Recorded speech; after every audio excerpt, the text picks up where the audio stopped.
मनप्पा शाळांसाठी डीसीपीसीत स्वातंत्र्य निधींचा पाठपुरावा, आमदार सुलभाताई खोडके. अमरावती महानगरपालिका शाळांच्या विकासासाठी जिल्हा नियोजन समिती डीसीपी अंतर्गत स्वातंत्र्य लेखाशीट तयार करून निधी उपलब्ध करण्यासाठी शासनाकडे पाठपुरावा सुरू असल्याची माहिती आमदार सुलभाताई संजय खोडके यांनीच दिली. डीसीपी मार्फत मंजूर सुमारे 2 कोटी रुपयांच्या निधीतून मनप्पांच्या 5 शाळांमध्ये विविध भौतिक सुविधांचे कामांचे भूमिपूजन करण्यात आले.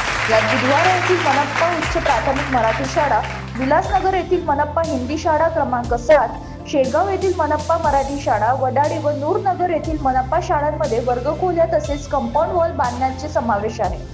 आमदार संजय खोडके यांनी सांगितले की अमरावती महानगरपालिका क्षेत्रात सध्या 63 मनप्पा शाळा कार्यरत आहेत.